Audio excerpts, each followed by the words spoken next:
Tez. Welcome to the Tezdown.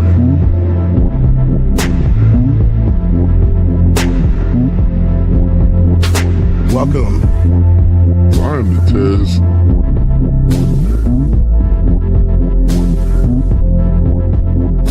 Mic check 1 2. Welcome.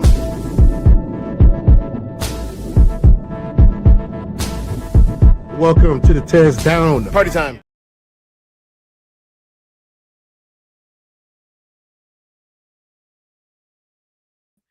Good morning, everybody, and welcome to the Tezdown. It is January the 6th.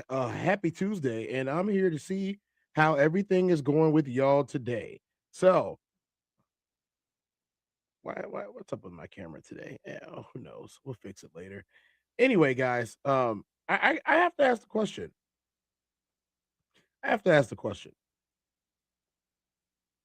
At what point, when you are in a relationship or in a friendship, and you are seeing someone, do you decide that this relationship or this friendship is over? This is a question that I've been pondering over the last few days about how to move forward in relationships and friendships when they might be over. And it's come up in a couple different conversations, between, some of my old close friends, old girlfriends, people who have had issues, and people who just generally are dealing with, that time of the season of the year when people want to be seen, people want to be heard, and they want to come back into your life.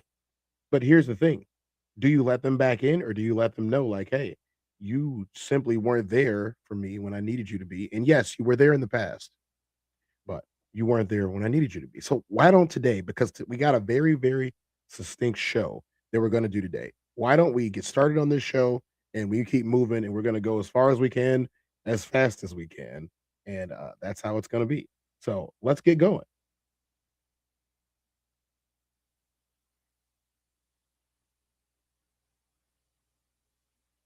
People or loved ones, friends who drop out of your life because your life is advancing and theirs isn't.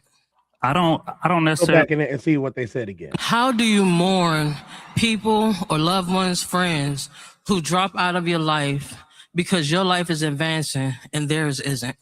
I don't necessarily believe that you mourn them. I think you celebrate them for the season that they served in your life.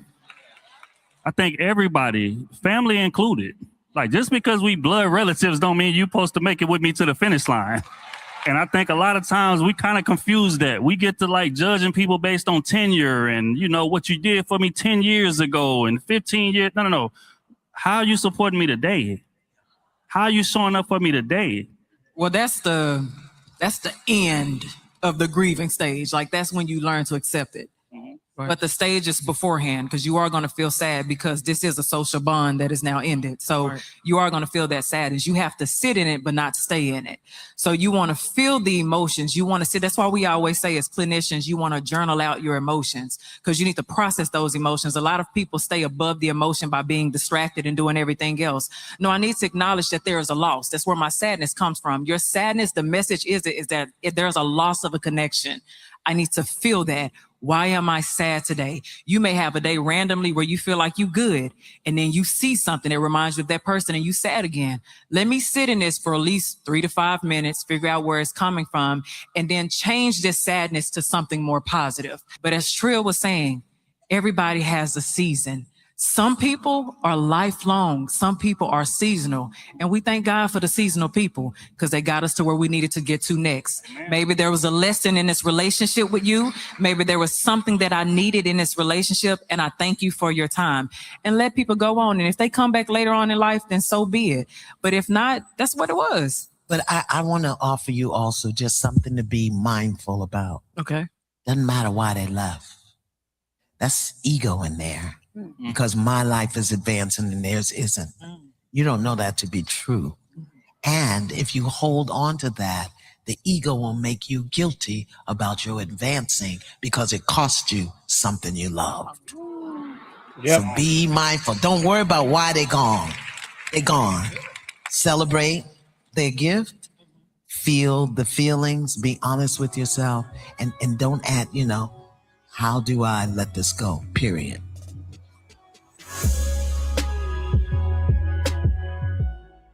How do Well, you guys, mourn people? like, we're gonna leave it up because we're definitely gonna go over it some more. But we gotta start asking ourselves serious questions here. And one of the serious questions that I want us to ask ourselves is, what are we mourning when we're talking about a friendship that has run its course? What are we mourning? Who? Is it a person? Is it an idea? Is it a thing? We have to start determining what we're doing, when we're doing it, and how we're doing it. And uh, the issue that starts to come up is when we place too much emphasis on what someone else is doing compared to what we're doing in ourselves. It's not about them. It's not. It should never be about them. You're not succeeding to spite them. You're not winning to spite them.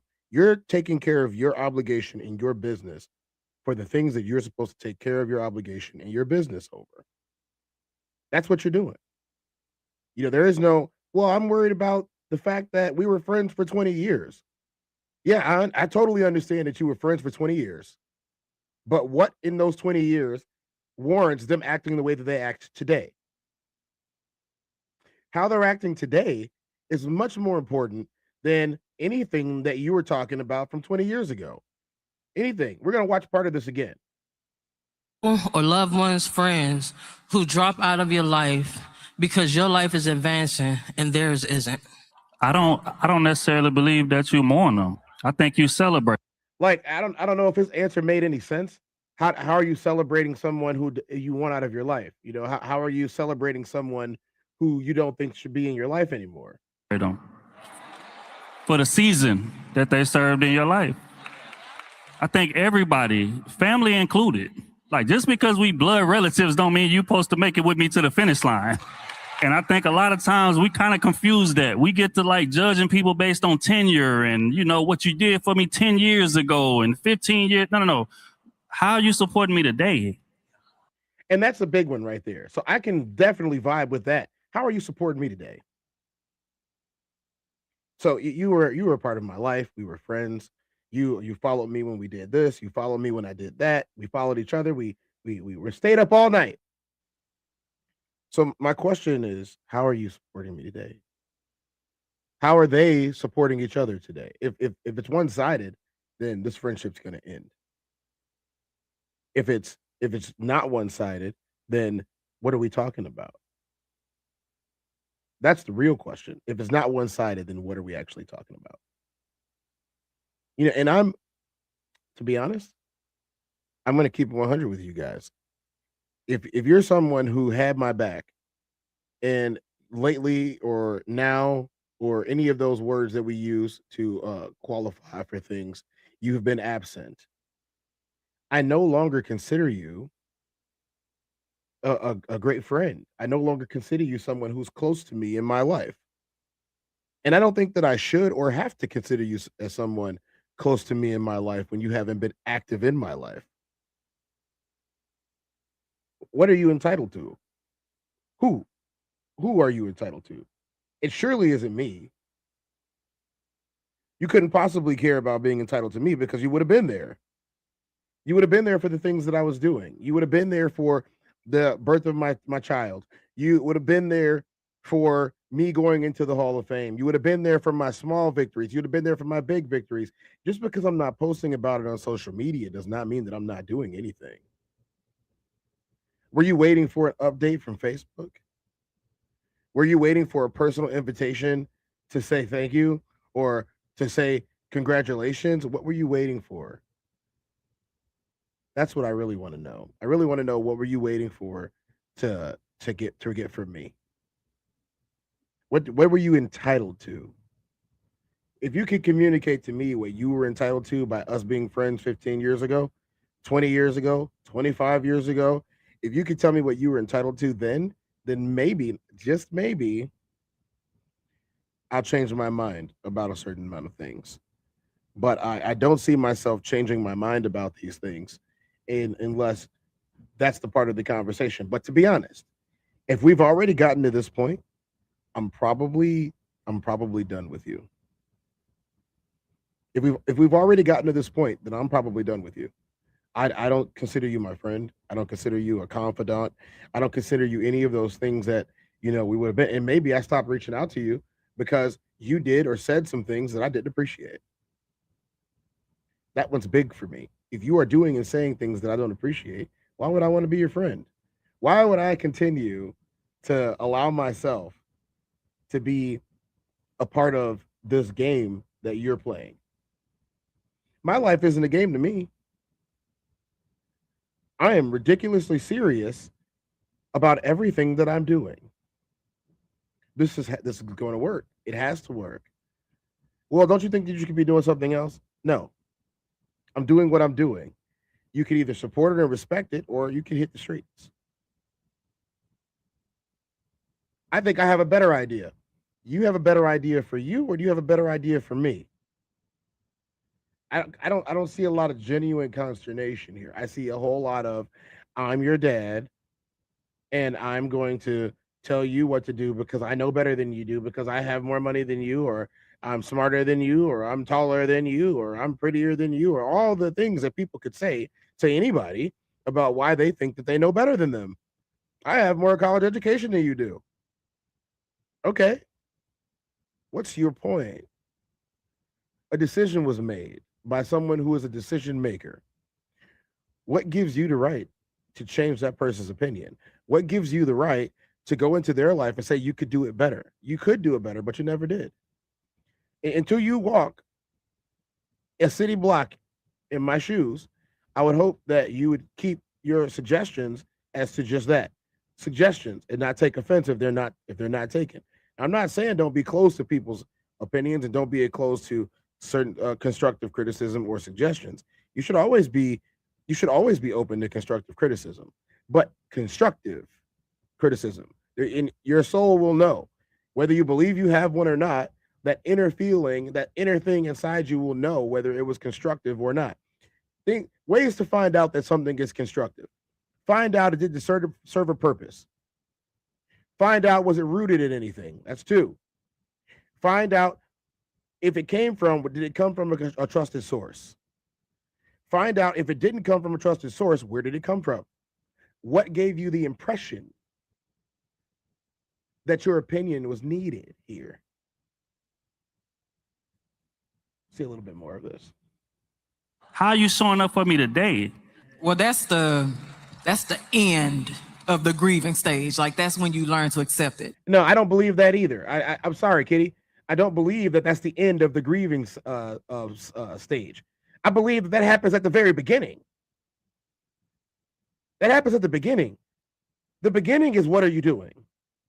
And if it's not, then you have a whole lot of wasted time. You have a whole lot of wasted time if that's not the beginning. So you need to find out what the beginning is.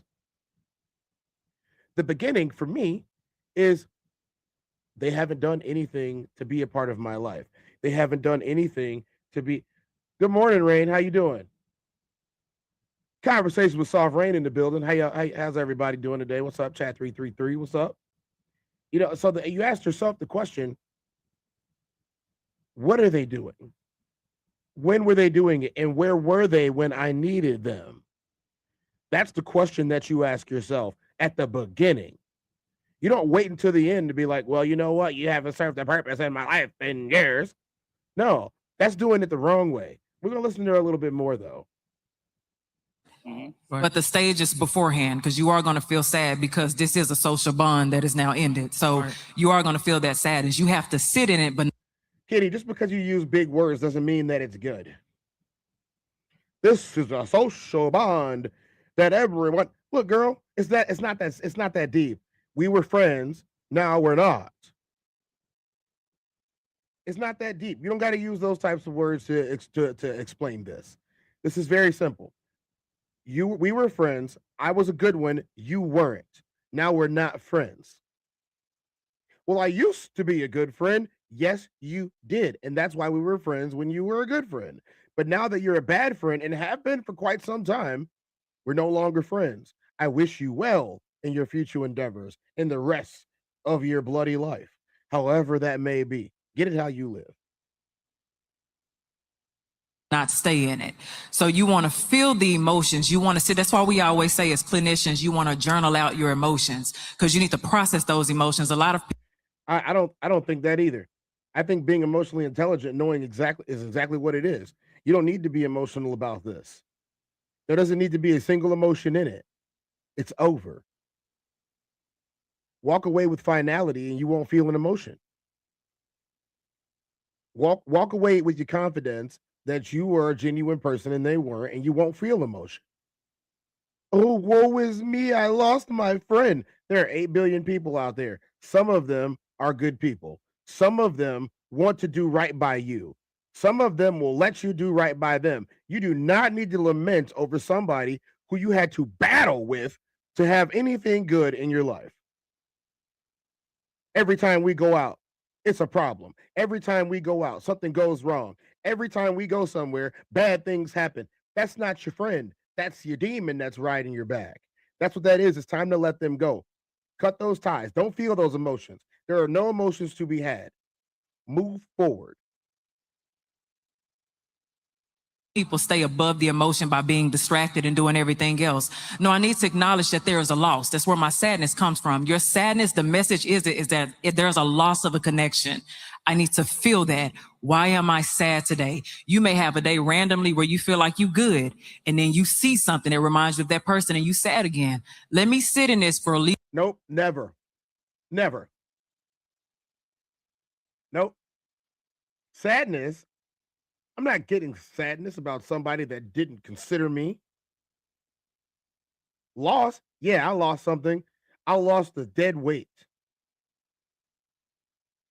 A noose, some people might say, an albatross around my neck, an anchor that holds me in place. I like that one the most. An anchor that holds me in place. I don't need to be anchored in a dock that keeps me on dry land. I don't need that. What I need, if you're going to ask me, what I need is the kind of support that I give others. Real friendship, real love, real care. That's what I need. And if I'm not getting it, I'm going to move forward. I'm going to move on. I'm going to go take care of myself. I'm not going to be worried about that person. And I shouldn't be worried about that person. And I would hope that since they could not be worried about me when it was time to be worried about me, that they're no longer worried about me now. That just makes the most sense to me, though. 3 to 5 minutes, figure out where it's coming from, and then change this sadness to something more positive. But as Trill was saying, everybody has a season. Some people are lifelong, some people are seasonal, and we thank God for the seasonal people because they got us to where we needed to get to next. Maybe. Now, while there may be some truth to that, that's a horrible way of looking at people. Well, they're just seasonal. You ever had a seasonal employee at work? Did you see how everybody treated the seasonal employee? Almost as if they didn't exist. Nobody considered their opinions. They never really got hired onto the job. And for the most part, they got the easy work or the worst shifts, either the easy work or the worst shifts for seasonal. Oh yeah, we hire seasonal people so you guys could come here to work during the holidays. Like you were hired because you're going to work the holiday, and then you're going to get fired as soon as the season ends. So just know for the next 2 months, you're allowed to work here, and you're going to be heavily focused on doing this. But after these 2 months are over, I'll see you later. Maybe. I don't know. But I'll tell you this much. The minute that you stop looking at people as opportunities or seasons or lifelong or trying to plan, we locked in, all of that, just live your life. I don't worry about any of that every single day. Are we locked in? I'm always locked in. I'm always locked in. What determines the level that we go is your behavior. It doesn't matter whether you were seasonal or whether you were here. The job needs to get done. If the job is not getting done, then guess what? I'm gonna have to do it myself, and you got to go. Maybe we'll get some new blood up in here. I don't care, man. There's a liquidation sale when it comes to people right now. Everything must go. You're not serving your purpose? Go. You're taxing me? Go. I'm not saying that some relationships aren't difficult at times and that you can't work through them. You definitely 100% can do that. But there are when you know that there's no need to work through this, there's no need to be involved with this anymore, you won't do that anymore. You won't need to. You won't need to. Why waste your time?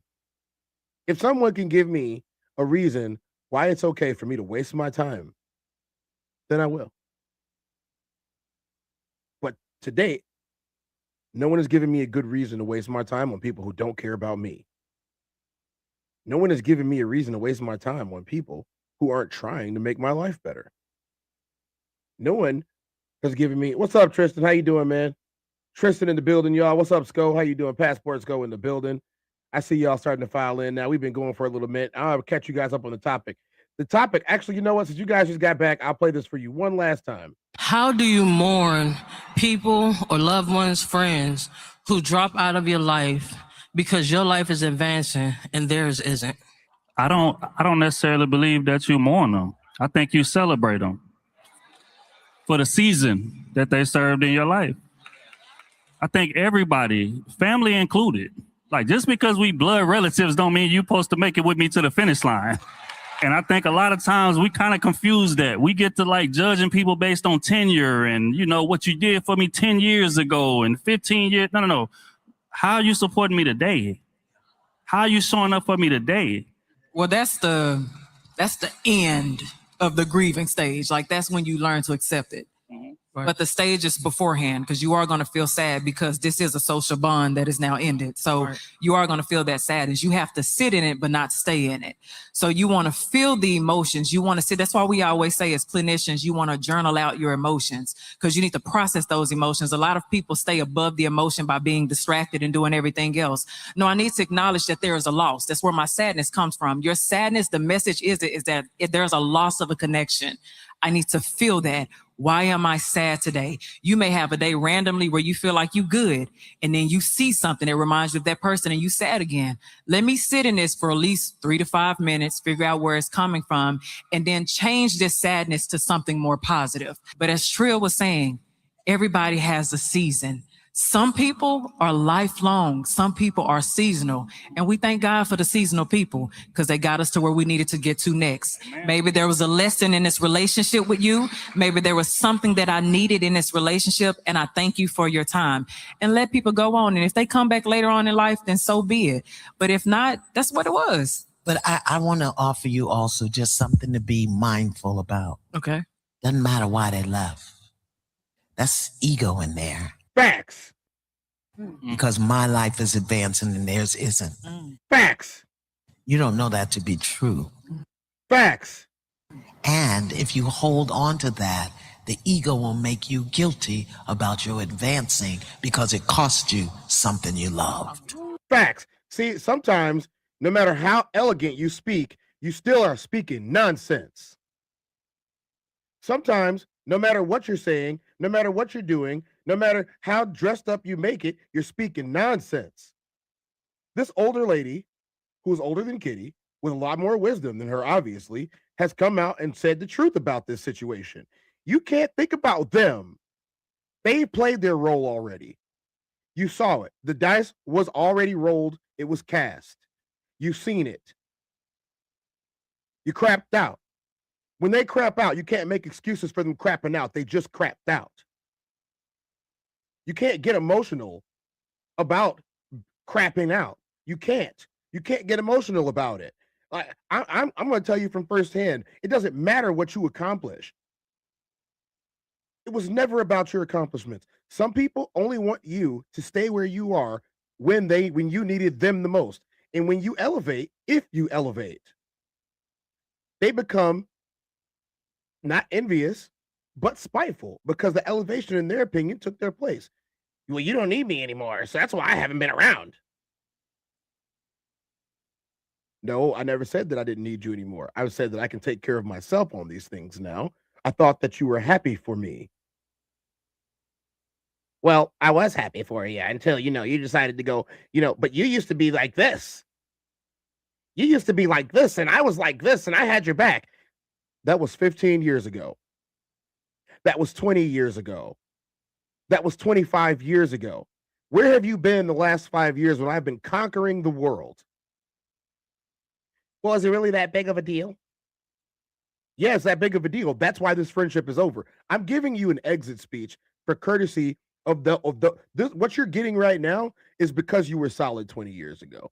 What you're getting right now is because you were solid 15 years ago. Shoot, at this point, 2 years ago, you were solid, and I gave you the benefit of the doubt 2 years ago when you messed up. I gave you the benefit of the doubt when you messed up, but you kept messing up. Not only did you keep messing up, you told me that it was intentional.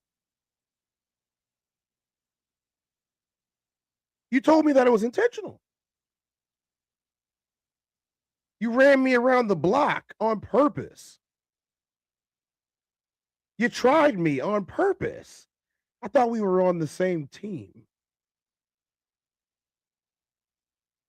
I know what it is. You want me to be the same person that I was 20 years ago. You want me to be the same person that I was 15 years ago. You want me to be the same person that I was 5 years ago. The only thing that's the same is maybe some of my likes, some of my personal artifacts of myself. But my care, my devotion, and dare I say my love has never changed. The difference is the way you showed love to me did. The way you showed care to me did. The way you showed up for me changed. So the boundaries inside this relationship had to change. The boundaries inside this friendship had to change. And unfortunately, the next place that I'm going, I can't take you with me. It doesn't matter if you were seasonal. It does not matter if you were lifelong. A mistake is a mistake. A mess up is a mess up. Well, my heart was in the right place. I was just trying to show you how much you needed me. Well, by you trying to show me how much I needed you, you found out how much I didn't need you. You found out how much I could do this by myself. You got upset because you got replaced. Well, the person that replaced you, they care about what I do. The person that replaced you, they cheer for me when I win. The person that replaced you, they invite me to their most sacred moments where I can also cheer for them in their wins. They didn't spare me the embarrassment of the company that they were going through. They didn't tell the most embarrassing, demeaning, bottom-feeding stories about me that they could to make it look like they were so altruistic. They might as well have been Pope Jr. Let's get a little bit of this to the chats. What's up, chat? How y'all doing? I went on a little bit of a diatribe. Oh, okay. Passport Skull was in the building. Tristan's in the building. Oh, hell no. Classic Codes is in the building. Tristan said, this is the one time I agree with Leonia. Leonia. Yeah, I have to agree with her too on this one. Plug said, what up, Uncle Plug TV? 333 in the building. That's the Raw Society Coalition for y'all. We missing one, but I'm sure he'll show up soon. Some people also want someone around because their appearance makes them the top tier pick and the top tier friend. I couldn't agree with you more. What's up, Roxy? Roxy in the building. How you doing? Tristan said, especially when you get some money, them folks personally change like a chameleon. Like they said, the money never changed them. The lie detector test determined that was wrong. Leo Production says, I'm a music producer and I need you to do a producer tag from my beats. This is what I want you to say in the recording. This is licensed for underground. Hey, if you send me a DM, as you can see, everything is scrolling across the bottom. Send me a DM and I will do a commission for you. I have no problem doing that. Facts, facts, facts. Jumping out the window today. Hey, that's what I do every day, man. Yep. Push it to the limit. Y'all like the video, share and subscribe. Thanks you, Tristan. I appreciate that. So we'll let her finish up and then we'd be done. So be mindful. Don't worry about why they're gone. They're gone. Celebrate Their gift? She said, don't worry about why they're gone. They're gone. They're gone. They weren't even there to begin with. You just walk on in this room, open my door, sit on my couch, eat my food, drink my beverages, put your feet up on my coffee table and try to pet my dog? Where have you been? That's not even the same dog. That's how long you've been gone. I had a puppy. I raised the puppy. The puppy lived a nice, beautiful life, and then it died. And then I got a new one. That's not even the same dog. And you're entitled to me forever because you were there for me and you gave me some French fries at lunch? No. How about we point out all the times that you ruined opportunities for me in rooms with people because you thought it was okay to tell my horror stories to people? Because you thought that you were my personal therapist and not just my friend. I'm not speaking just from personal experience. I witness this on a daily basis throughout friendships, throughout relationships, through love and loss. What does it profit you to demean me in the way that you do? What do you gain from me not succeeding? Because you want to be the arbiter of my success? Because I didn't do it your way. Because I didn't ask you to do it for me.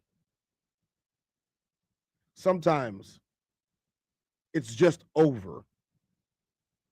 And there is no emotion that needs to be necessary, kitty. I don't have to sit in anything. I don't have to wallow in it. I could just simply keep on living my life. Every day, I have a mantra. Every day, I wake up. Every day, I say a prayer. And then the very next thing that comes out of my mouth today, and every day is, today is a good day for me to be me. Today is a good day for me to do whatever I want to do. Today is a good day for me to win at everything that I put my hand to. And today, I am going to conquer both the demons of the past and the demons of the future, and definitely the demons in the present. I turn the light on, and it all runs away. It's more afraid of me than I am of it. I prefer to live my life like that every single day. Something bad happened to you today, Tez. Yeah, it did. Yeah, something bad did happen to me today. But I also was something bad that happened to the day.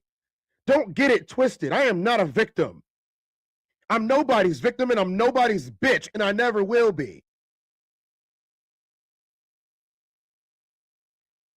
The day is my bitch. I have to live it. So it doesn't matter if I found 50 cents on the ground, I'm winning. It doesn't matter if I hit a parlay for $5,000, I'm winning. And it really doesn't matter if you had anything to do with it. So I'm going to refuse what Kitty says. I'm going to refuse what the first guy said. It doesn't matter if you're a rookie. It doesn't matter if you're a vet. It doesn't matter if you're seasonal, temp to hire, or if you're the manager. I'm Cortez, and that's the way it is. That's the way it's always going to be. You know your role, and you play it. I know mine. It will never change. This sentimentality that people are giving is sickening to me. Why are you politically correct about your life? It's your life. You owe no apologies to anyone unless you have wronged them. If you have not wronged me, do not apologize. The minute you try to apologize to me means that you attempted to wrong me. If I didn't take it that way and I'll let you know, then the conversation is over. I didn't mean to hurt your feelings, bro. You didn't hurt my feelings. That's where the conversation ends. Because if you continue to talk, it means you're trying to. And I would hate for both of us to have to waste our time on a failed mission. It was doomed before it started.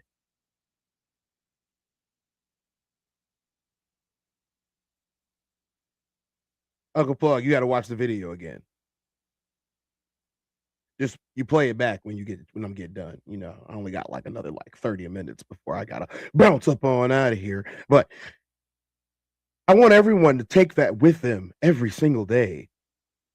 For those of you who are watching me in real time, for those of you who are watching me in the future, and for some reason, I do believe that you can also watch me in the past. One thing will be evident and clear from the very beginning. When it comes to me, there's only one, and I'm it. And when it comes to you, there's only one. And that's the way that it should always be. I am not your clone. I am not your lackey. I am not your toady. I am none of those things. What I am is your friend. Until I feel as if you're not mine.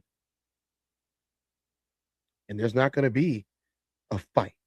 There's not going to be an argument unless you overstep. And by overstepping, I mean, if you show up to my house and I can give you my address,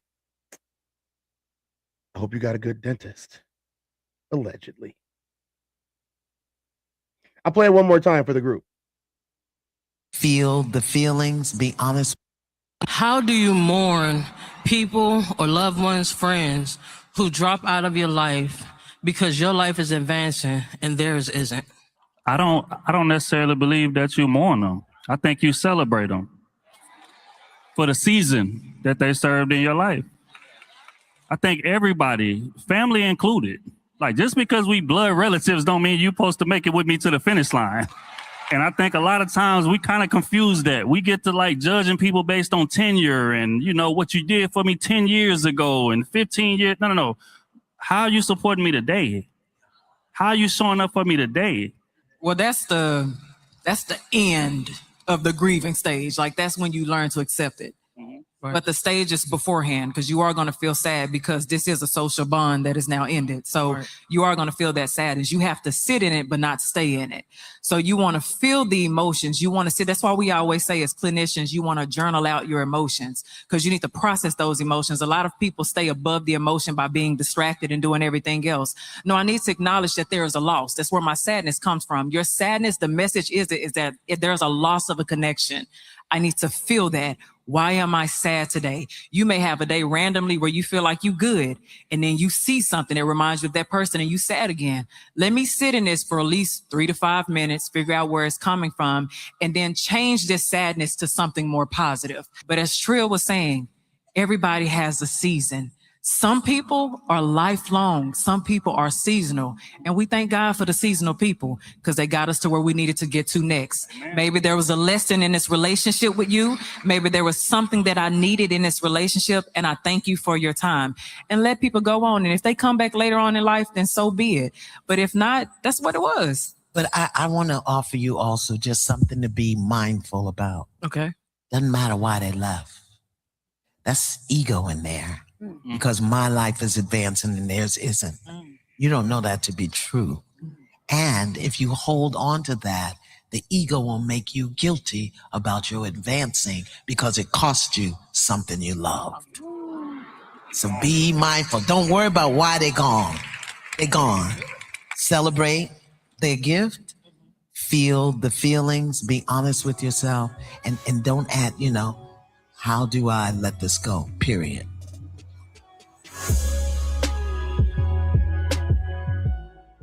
How do you mourn people or loved? So, I mean, we can open it up for discussion. You guys got to see it all now. I have to go back again and say this. Why are you mourning? Why are you mourning? You're allowing yourself to feel an amount of grief that's unnecessary. They're still alive. Wish them well. Say Merry Christmas and Happy New Year if you deem that it's appropriate. Congratulate them on social media when they post their accomplishments, as they always do. But they don't have to be in your life. They don't have to be a part of your life. You don't have to have dialogue. You can stay connected to people without being connected to them, without having them in your daily life, without having them affect your daily energy. You can do all of that.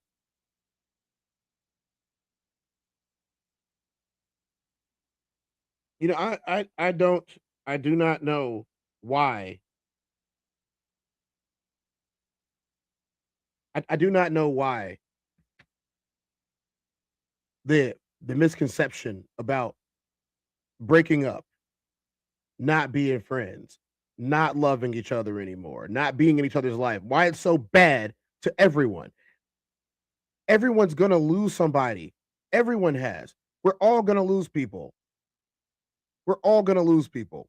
We all are. Everyone that has ever lived has lost someone.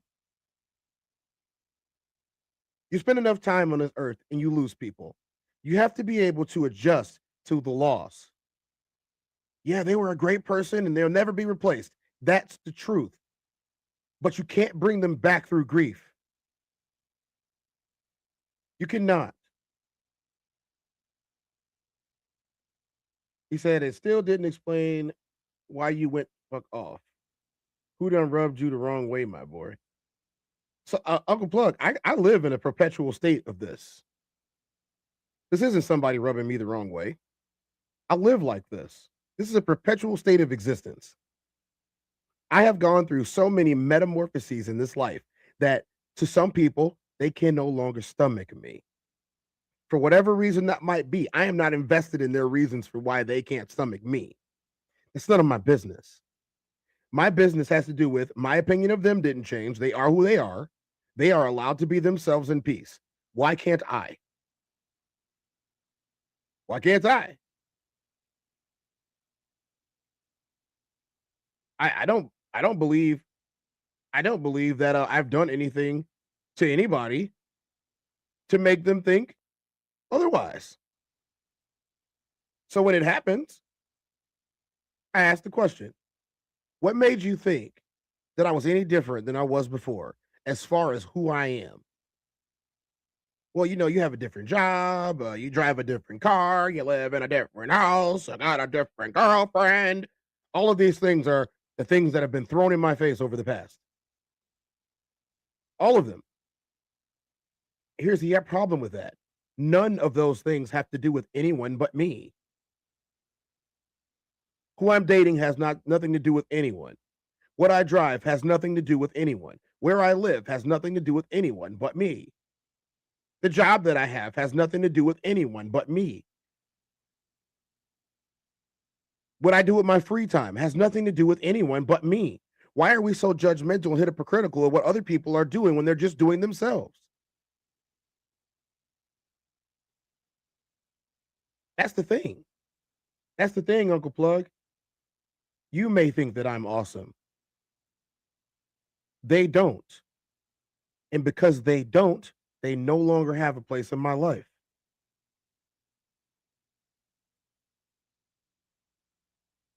The people in my life, I think, are awesome people. When I tell somebody, hey, man, that was dope, that was awesome, that was nice, I really meant it.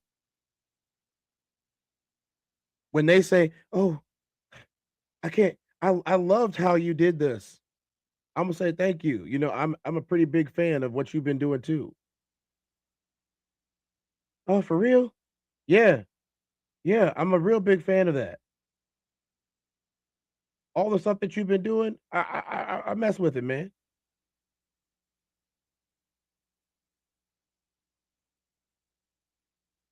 It's very pertinent for people to start to get some footing, right? I need a rock. What if you're the rock? What if you got to be your own rock? I'm a firm believer in this. Sometimes you got to be your own rock. You got to do your own thing.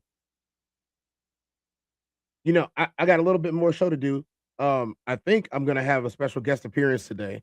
If they pop in, then we'll shift back to this. But I'm gonna roll through the next couple of headlines so I can get that part of the show done, and then we can double back around this. Why don't we make this and I'll pin this so this can be our question of the day. Yeah, we're gonna come back to this. So yeah, we'll play it again for us. Yeah, we'll come back to this, and I'll make this my question of the day. We won't move off of this afterwards. Let me get the rest of the show done. And then when he gets here, you know, within oh, there we go. He's already here, so we don't have to move. Welcome to the stage, Classic. Classic wants to impart on this conversation. I'm gonna let him. Yo, what up, bro? What's happening, man? How you doing today? I'm cool. I see somebody got you fired up. Just, you know, sometimes I pull up some content and it doesn't necessarily have to do with me today, but it hits home over the long run. I like to say that while I may not be God, I do believe that I have been present yesterday, today, and forever. I feel that. Yeah, I mean it sound pretty passionate though. It is. Sound pretty passionate. I mean, it kind of today I'll be covering like tea culture and like gossip and all that stuff. So it kind of tie in, I guess, to some degree, some of your rant. It kind of tie into what we'll be talking about today on the Classic Code. So I don't know that it'll be an exact continuation based on everything you're saying, but just some of the statements that you made with regards to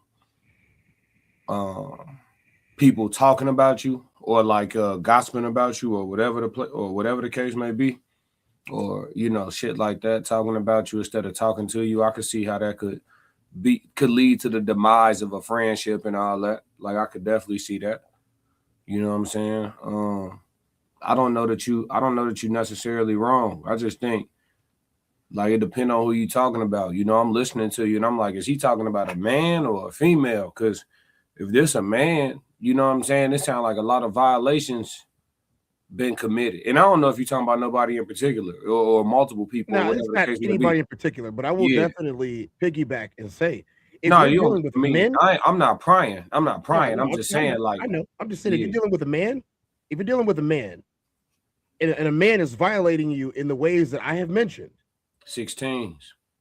Like I said, you might need a good dentist if you show up at my house. I don't care how cool we are. If you show up at my house uninvited, you might need a good dentist. I might take it personally. Actually, I'm gonna be honest. I will 100% take it personally if you show up at my house uninvited. Doesn't matter who you are. My own father doesn't show up at my house uninvited. Yeah. You know I mean, a lot. Huh? My own father doesn't show up at my house uninvited, you know? Yeah. I mean, a lot of what I'm hearing from you too is just like, it reminds me of why I always tell y'all I don't talk to people, gang. Like, if I wouldn't post it on social media, I'm not talking to you about it. And that goes for everybody. You feel me? And for this very reason though, listen to what you like. I'm listening to you. I just woke up not too long ago. So I'm listening to you. You know what I'm saying? You going off. I'm like, oh, okay. I get it. You talking about some real life shit. Okay, I get, you know what I mean? Like just the concept in general. So I'm listening to you and then I'm listening to some of the things you're saying. And I'm like, shit, first thing pop in my mind, I'm like, why do somebody even know that much about another person? You feel me?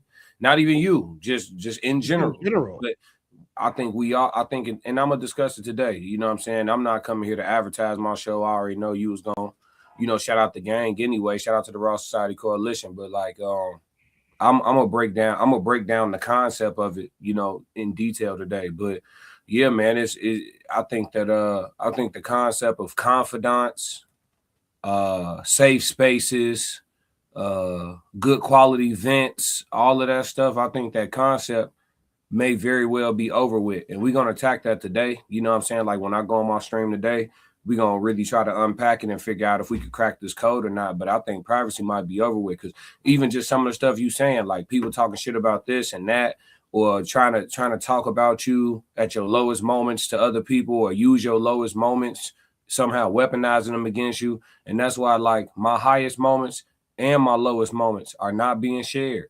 You feel me? And I ain't saying nothing to you, but I'm saying like the shit you No, it's talking true. about is why I move how I move. You feel me? The No shit one you talking sees about. the highest moments. Yeah, like No when one sees them. No one sees the lowest moments. right. And it's a direct result of the entitlement of others. Mm, I don't ever feel entitled to somebody else's life. right. I'm inquisitive. By nature. By nature, I'm inquisitive because I'm a problem solver. Now, if me and you are cool and you ask me, hey, like if you say, hey Tez, I got a problem, I can't quite wrap my mind around what to do. I'd be like, okay, classic. Let me go ahead and hear you out. Tell me what you want to tell me. You tell me what you want to tell me. I'm not asking for no additional details. You told me what you want to tell me. And then I'm going to say, based upon the information that I've received, I don't pretend to know the whole story. I don't pretend to know the whole situation. I don't pretend to know exactly what's going on in your life. I don't pretend that I've even been in the same shoes as you. I just give you the advice based upon the information that you gave me. Now, if you give me additional advice, I will give you additional information. For example, I had somebody ask me today. Now, mind you, this was not warranted, but someone asked me today, what would you do if you caught your partner in their phone and then you saw what they was looking at and you asked them why you looking at that? I said, well, here's the first thing. I wouldn't be in anybody's phone to be asking them what they're looking at. Why? You don't think that you have title to your partner's phone? No. What if you pay the bill? Still no. Their phone, in today's society, their phone is an extension of their brain. And if I don't trust them, I shouldn't be with them anyway. And if they're serving a purpose and I don't care what they're doing, that could be the case too. Hey, I don't care what you're doing, girl. Like you know what you came here for. You're gonna get that and then you're gonna leave. That could be the case for me or the other person. I don't know what the real details are because once again, I'm not intimately involved in their relationship with the advice that they're looking for. Even if you ask me about a job, I'm going to tell you based upon what I feel about the jobs that I worked. I didn't work your job. So I don't know how you feel at your job and how the people behave. I don't know Susie in accounting. I don't know Nick in HR. I don't know Bob the boss. I don't know any of those people. But I do know that I've had a boss before, I've had HR before, and I've had an accountant. So I can give you my general expertise, but I can't give you, oh, you know what? I'm going to change your life right now. That is arrogance at the nth degree. You so arrogant that you think you can change my life based upon 5 sentences I gave you about it? Okay, you the Wizard of Oz then.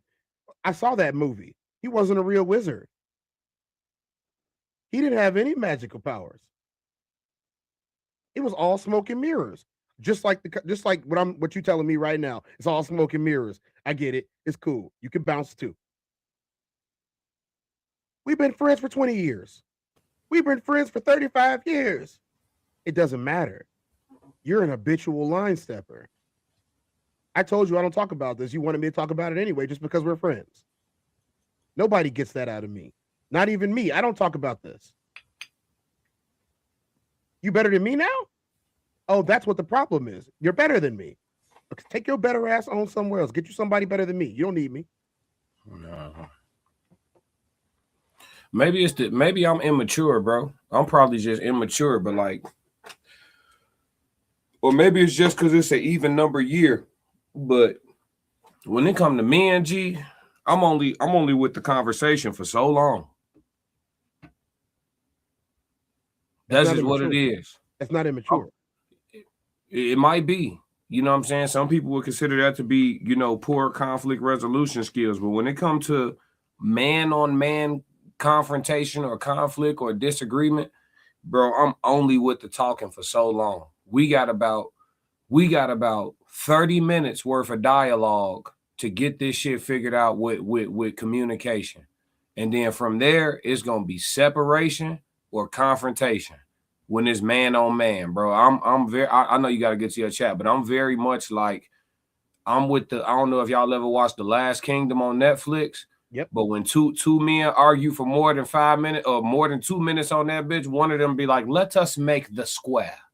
You feel me? Let us make the square. Hey, bro, we can't come to no resolution on this. So look, either I go west and you go east, you know what I'm saying?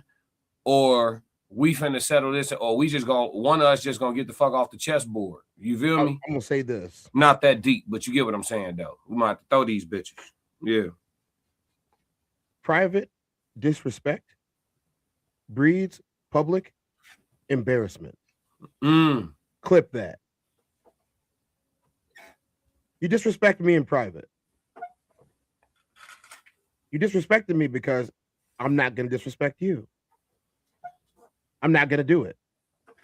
I have created the art of not being disrespectful, even in my retorts and even in my rants, and even if I let the well of emotion inside of me force words out of my mouth. I have mastered the art form of not being disrespectful. I will respectfully disagree with you. I will respectfully withdraw. I will respectfully distance myself. But what is disrespectful is when I distance myself and you try to press further. That's disrespect. Now I got to hurt you. In one way, shape, form, or fashion. All things here being said for the entertainment purposes of our constituents and the people who watch us here at the Tezdown, we aim to not ever have to hurt another individual. But the reality of life is that people will be hurt. Roxy said, people will come and go, but not everyone deserves access to you anymore. Don't be used for when they need you and are not there for all reciprocation to be understood. She be understood. Know your worth and know your self-respect. Say, amen. Privacy is that private, not public. We're living in a TV show for all the world to see so they can chime in with opinions that shouldn't hold any value. Roxy said, not everyone should be allowed access to you, and people don't know boundaries anymore. Well, that's because we live in an age of instant access, Roxy. Everyone believes that they have instant access to everything, food, television, their own finances. You don't even have to go to the bank anymore. Like they don't you don't see the person that signs your checks. Everybody's got direct deposit. In a lot of businesses, you never even see a boss or a foreman. They expect you to clock yourself in and clock yourself out without ever seeing anyone. They expect you to come to work, do your job, clock in, be there for 10 hours, clock out, and never see anybody else. That is how a lot of jobs are working today. So people expect the instant access. I can message them. They're going to answer me right away. I can call them and they're going to answer. If I show up at their house, they're going to open the door. Well, I'm sorry. The age of instant access has made a lot of us withdraw from that. A lot of us don't check our DMs. I don't. I check my DMs when I want to check my DMs. I don't just be scrolling. Let me check my DMs real quick. I know somebody messaged me. No, I don't care. I don't care. You got my phone number.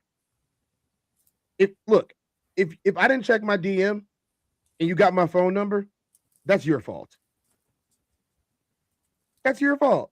I DM'd you. I don't check my DMs, bro. You have my phone number. You have actual access. You have my phone number. You didn't use it. Did you call me? No. Did you text me? No. What'd you do? I sent you a reel on TikTok. Did you send any context with that reel?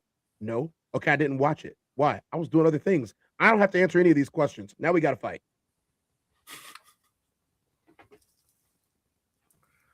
Now see how fast that went because you could just stay in your lane, telling me what to do with my time, with my body, with my peace. Yeah. Now this is going to be on the other side now. For all of the my body, my choice people, y'all sure do have a problem with letting me do what I want to do.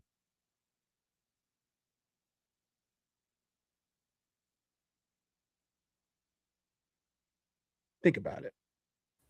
Classic, you mind staying with us? No, I'm here. Do your thing. All right. We got another segment to do before we get up out of here today. We got two more. We're going to take a short on one of them. And then we can go back to that if people have more comments.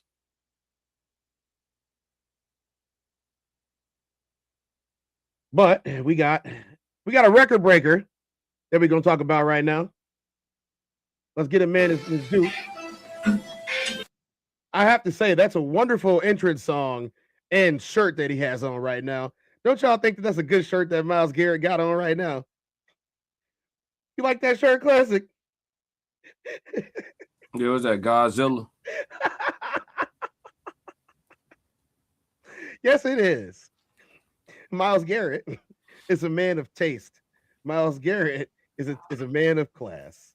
And I don't know where he found that 3X shirt at, because let me tell y'all, it is not easy to get one of these, especially one that is new and crisp. It's not easy to get one of these, and he got one, but in no way he wearing anything less than 3X. He definitely wear less than a 3X, bro. You think so? I know so. What do you think? Lean, he's lean muscle, so he's not as big as he look on TV. So you think 1X XL? Probably XL or a 2X at max, but that shirt fitting kind of tight. That's probably a 1X gang. Yeah, probably a 1X. I mean, it's probably even harder for him to find one of those, to be honest. Yeah, because it's more common size. Yeah, I couldn't find a large to save my life, but he found it. I mean, he has a significant amount of money, but yeah, you know how that goes. Kind of rich, you know. Yeah, he got a significant amount of money. He gonna find it when he wants it. I think he got a couple of dollars. Let's see what the record breaker and sole owner of this record has to say.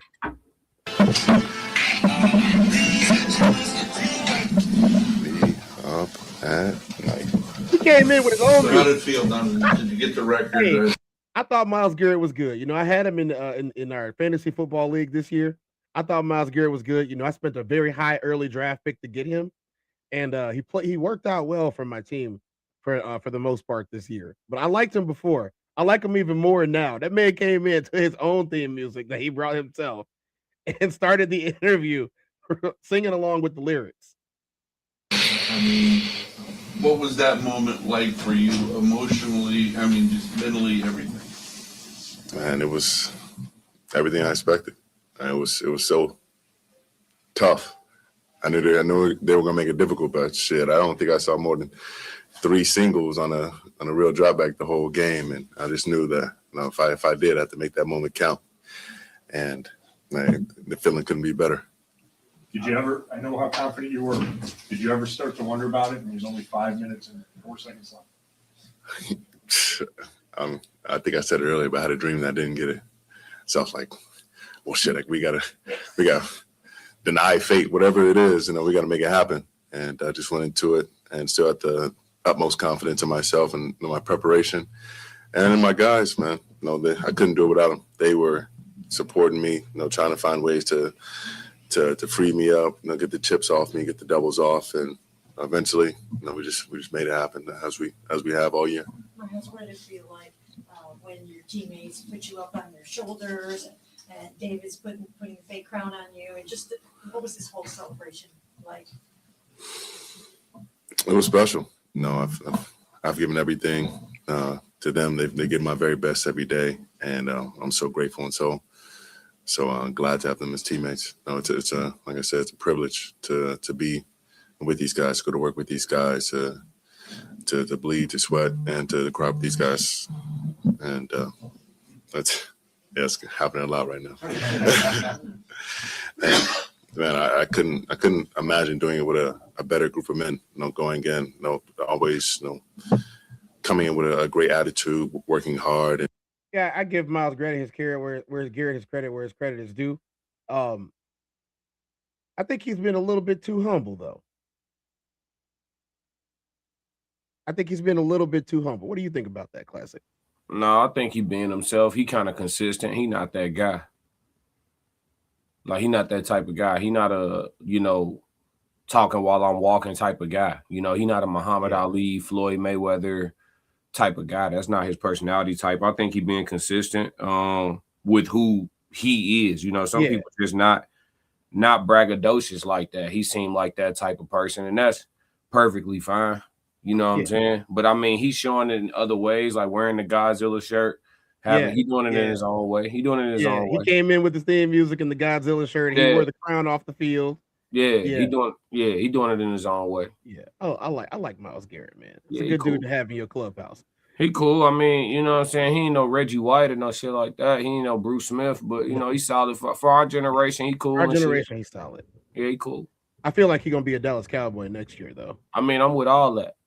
See, that's when he become greatness. That's when he become legendary. I feel like you can't really be a legend with the Browns. No disrespect. that's a good thing that you bring up because I was going to parlay that into talking about this. So when the GM, Mr. Barry of Cleveland, approached the podium after Myles Garrett did. It was Shador, Myles Garrett, and then the GM that came up because they fired Kevin Stefanski right after the game. They didn't even give him time to celebrate the win. They was like, hey, I know they're over there celebrating, but you need to clean out your effects as soon as we get back. Yeah, I'm grateful that he got fired. He tried to do a good job sabotaging the Lord's work, and he found out that God is undefeated. You know what I'm saying? He tried to sabotage Shador. He tried to sabotage the whole situation. He already got $1 million problem, so I'm sure his bread's straight. But for the get back that he was trying to get for his whole ass father-in-law or whoever it is, you could eat a bratwurst, and your father-in-law could eat a bratwurst too. Extra relish. Fuck is you talking about? Oh yeah, put some sauerkraut on it too for good measure. So the GM didn't commit to Shador Sanders being QB1 at the beginning of next season. The Browns had one of the worst records in the league. They're probably going to end up getting a very high draft pick again. I would say they'd probably be like they'd be top 5 in draft picks. Let's just say that much. They're going to be top 5 in draft picks. They had one of the worst records in the league. The Raiders, Miami, they're gonna get some pretty high draft picks this next go round. Not to mention they have other draft picks because no one was trading around in the last draft, and they picked up these guys. It is commonly believed that if they get a high enough draft pick and the Heisman winning quarterback is available, that they'll try to take him. That's cool. I'm with all that. Listen, thank you. I don't want the Browns to commit to Shador for next year. I want them to draft a quarterback, ruin somebody else's career, and set Shador free. Get some value for him in the open market. He's a 5th-round draft pick. Y'all paying him next to nothing. He packaged his ass up with Myles Garrett. Jerry got the money. We gonna trade whoever we want off our defense. We'll give you some off. You trying to get your offensive line right? We'll give you a couple offensive linemen. We'll go get some fresh ones. We know how to draft the offensive line. We've proven it time and time again. Just set Shador free, man. Send him on over to Dallas. He a Dallas kid. Send him home. Send him on home. We're gonna buy Dion out that Colorado contract, and it's gonna be all good. They give us about 5 to 10 years, and they can go ahead and write us back in the script. But I'm gonna tell you right now, y'all enjoy it. Because when they write the Cowboys back into the script, it'll probably be when Jerry Jones kicked the bucket. He like 113. So when Jerry Jones finally die and they write Dallas back into the script, I'm acting a fool. That's what they did with Virginia. Virginia died, and look what we got now. I don't know who Virginia is. Who is Virginia? She was the Bears owner. Who cares?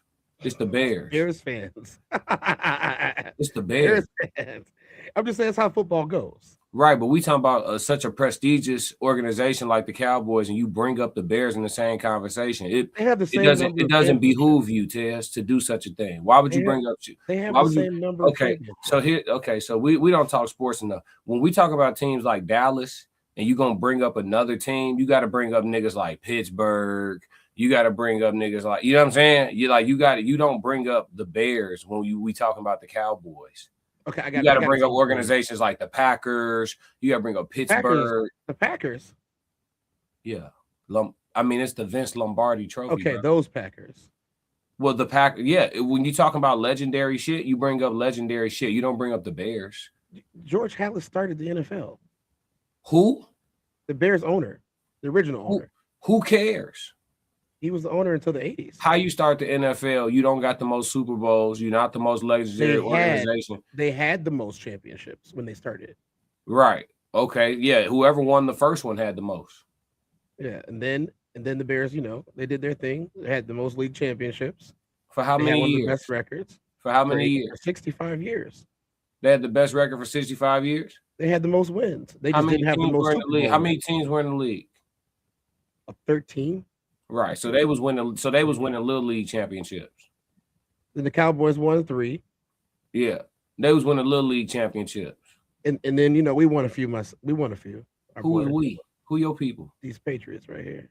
That's cool. You could bring up the Patriots. You could. We talking about the Cowboys. You could bring up the Patriots. Yeah, but what I mean about the script. Let's go back to the script. When those owners who are not necessarily the best for business start dying, their teams start to resurge a little bit. The Raiders got a whole new stadium after Al died.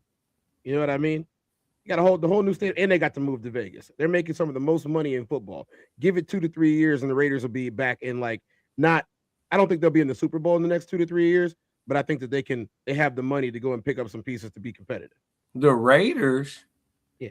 So you just gonna continue your disrespect. That's fine. I'm Let's talking stop. football. Okay, no, you good. You good. We just gonna stop talking about the Cowboys so we can talk about everybody else. Because you bringing up some teams that you just can't put in the same conversation. I don't even know why. If we was talking about Dallas, talk to Myles Garrett, McKinnon, not me. Myles Garrett on his way to Dallas. You'll see. And when he slide, I don't want to hear nothing. I think that's the best place for him. Yeah, that's what the best place for him.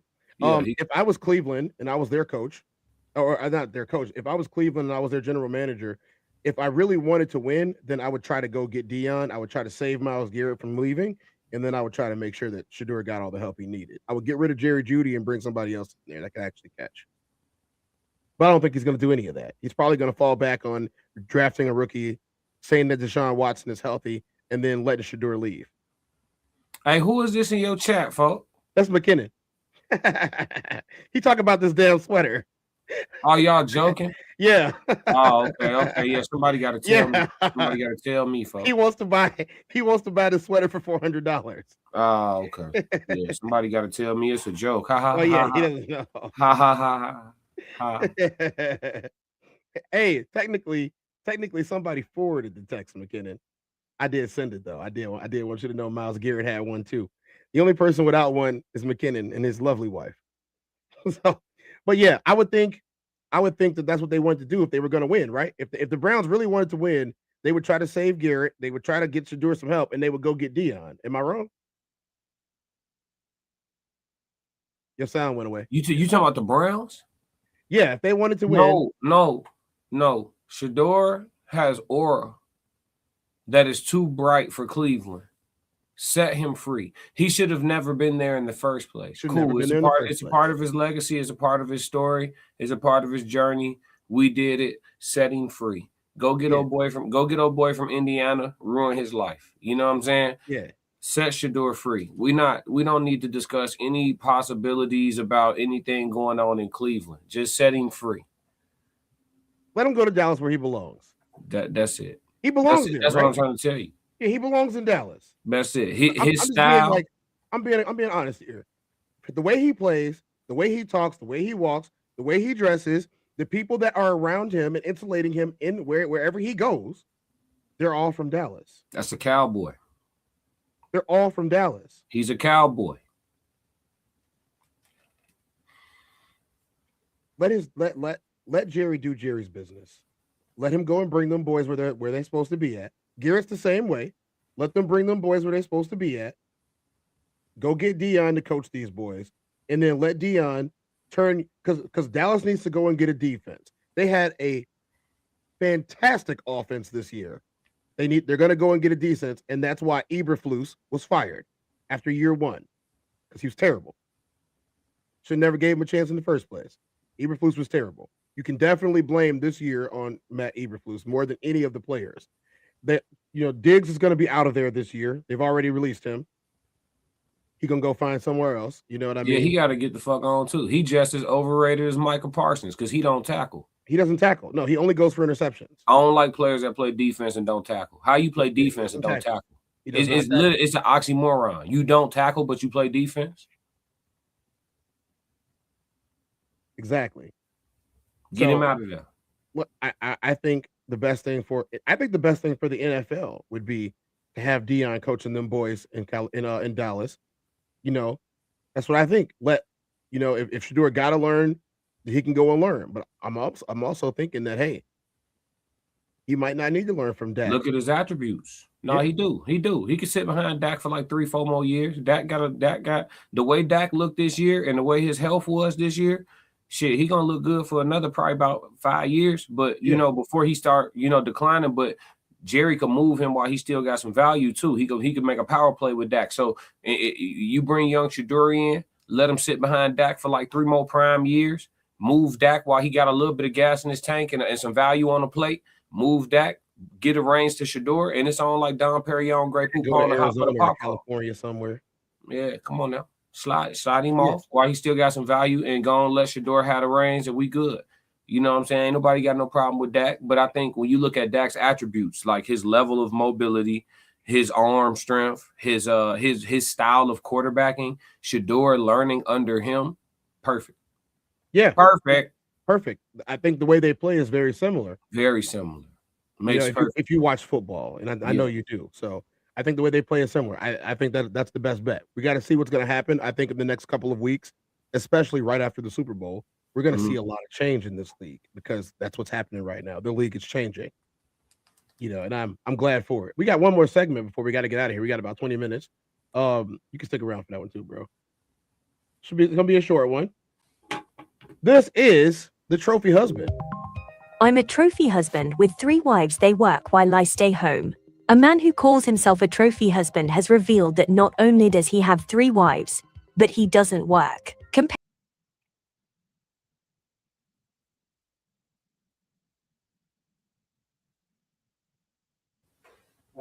Yeah, we know what that is. He got 3 wives and he stay at home and don't work. We know what that is.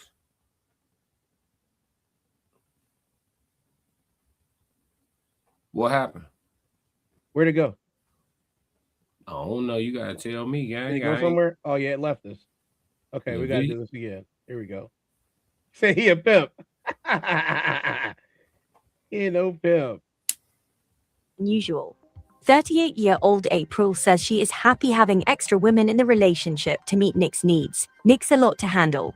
Let's just say that, in a lot of ways, Nick is a lot to handle in the bed, she told TLC's Seeking Sister Wife program.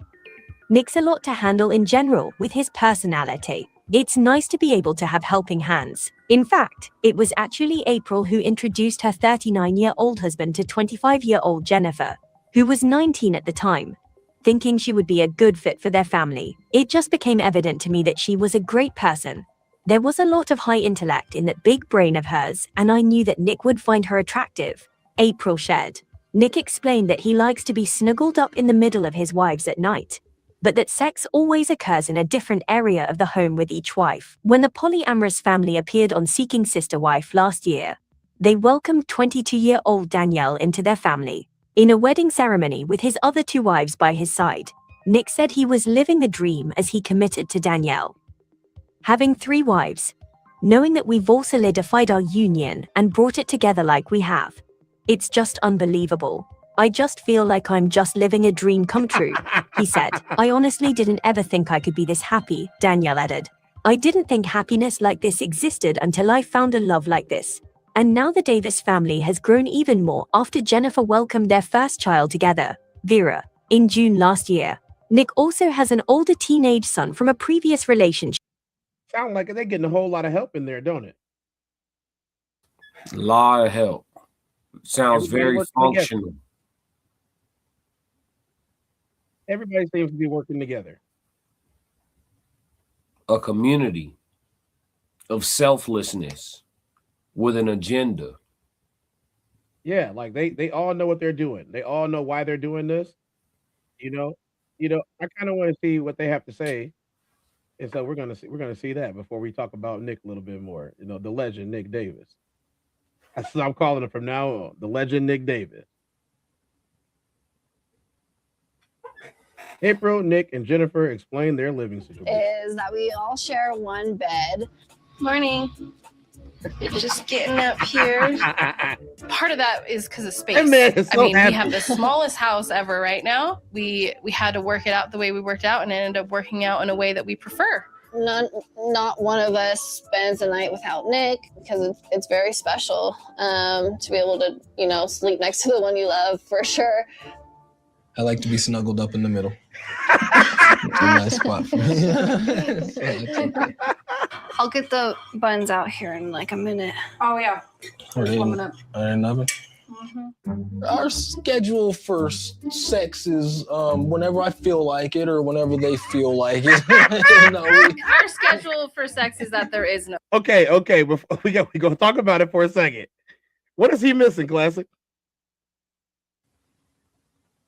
A lot.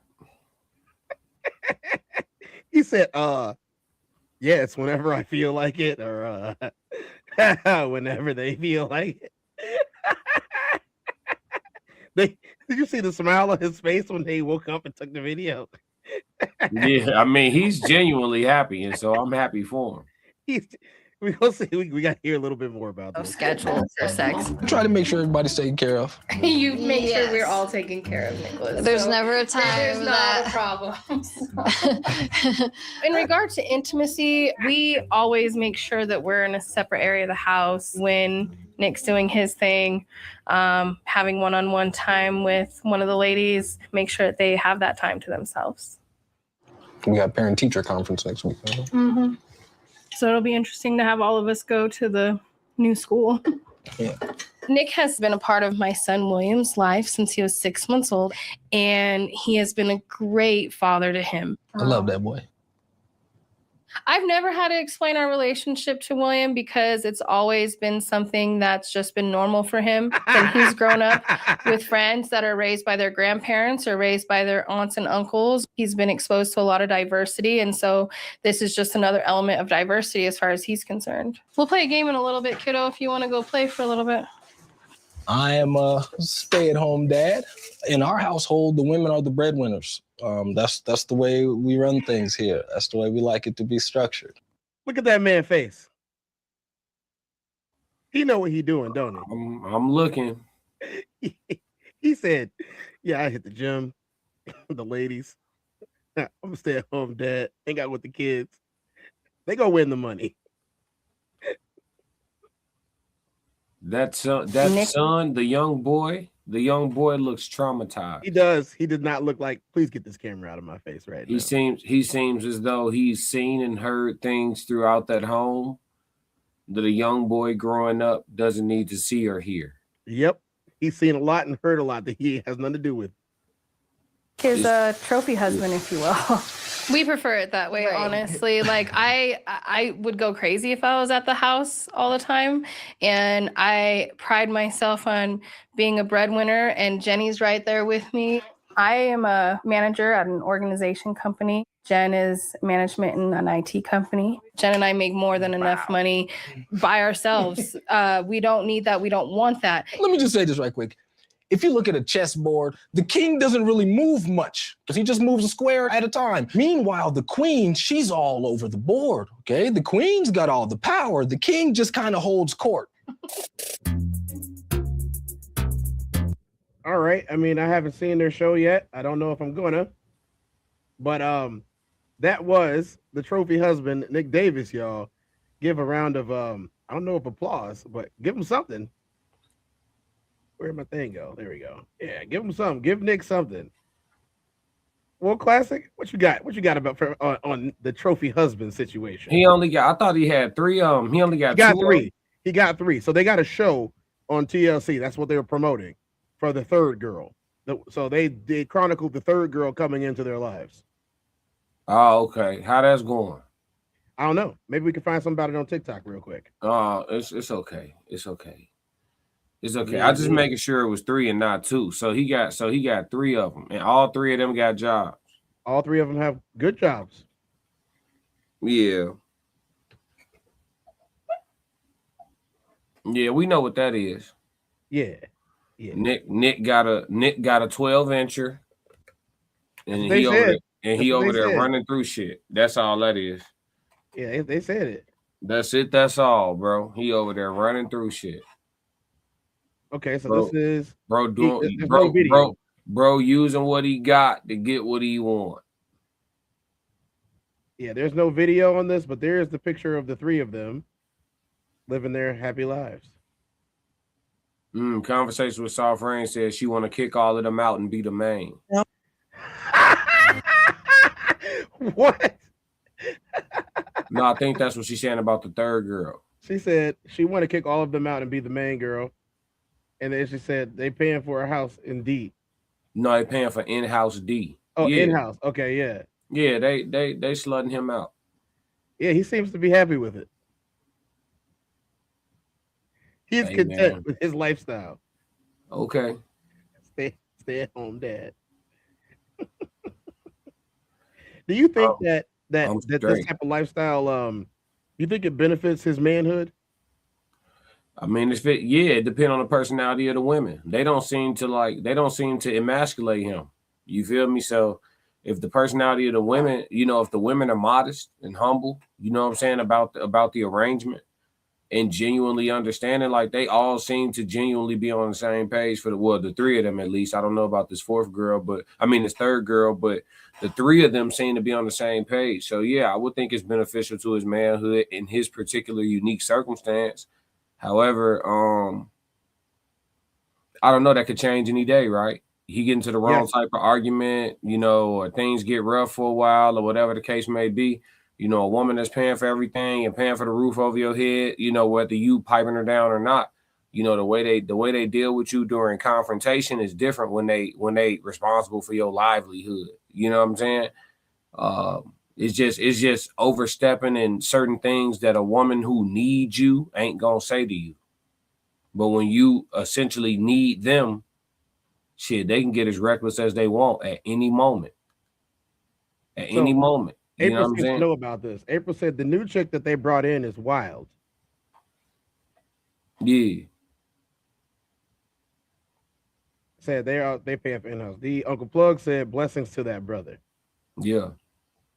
Yeah, shout out to Nick. You know what I'm saying? I mean, hey. The trophy husband. It is what it is. If it's working, it's working. What I gathered from the first video was that, they tend to they know that he brings other women around, but whether they become a girlfriend or a wife is up to like group. Nah, yeah. So he not, yeah. So I don't know about all that collaborate. Like I said, it depends on personality types, bro. Like me personally, I can't do all that collaboration. You know what I'm saying? I like, I just like moving how I want to move. You know what I'm saying? Like you telling me to approve a new chick. First off, how many of us in here is finna be tapping this new chick? Just me, right? Okay, so why y'all voting on it? You been in line, stay in line. You feel me? Like I don't like that. I don't like that. All the partnership shit. Like as far as like a man having to consult with the women before he busts a move, like that shit kind of crazy. I mean, I get it, they cohabitating and the women are paying the mortgage type shit, so it's some level of conversation. But if dude don't ultimately got veto power to a degree, he a slave. A sex slave. Cause look at he don't earn his own income. I mean, you know what I'm saying? Like essentially they have one baby and one grown kid. Yeah, I mean, the only thing keeping him away from being like a, all for content creation purposes and entertainment only. The only thing keeping him away from being like an intimacy, slave is they just don't keep him chained up in a room. But they let him walk around the house freely. But essentially, that's what he is. Yeah. Because they asked him about intimacy, he said, "Whenever I want or whenever they want." You feel me? So it's just D on demand type shit. Rain said the first ladies are cool on it. The third one doesn't know how to control her emotions, and the second one is pregnant now too, I think. Yeah, they definitely in the house hunching. That's all they get. That's all he do. That's all he does. So the two of them can get down together with him, but the new one is off to herself,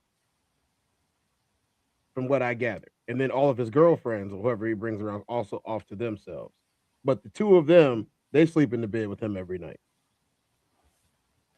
Him looking like happier than a pig in slop, obviously. He definitely did. This is the first time that I've seen one of these type of relationships where the women are the ones that are going out and winning the bread for the house and taking care of the finances. Normally, I see the man doing this when he has multiple wives like this. Yeah, he operating like a lion. you know, oftentimes the male lion will stay back. He had the cubs, and the women will go out and hunt. You know what I'm saying? Yeah. The male lions hunt too, but oftentimes, you know, if a pride is established and full and healthy, you know what I'm saying, they'll send the women out to go hunt. You know, like he said, and the king will kind of hold court. He wasn't lying. Like what he said, you know, it holds some credence, but just in today's society, it's surprising, especially when how much you earn is normally directly associated with your masculinity these days. He in a unique situation. Now, notice none of his wives were of you know, any of a specific ethnicity.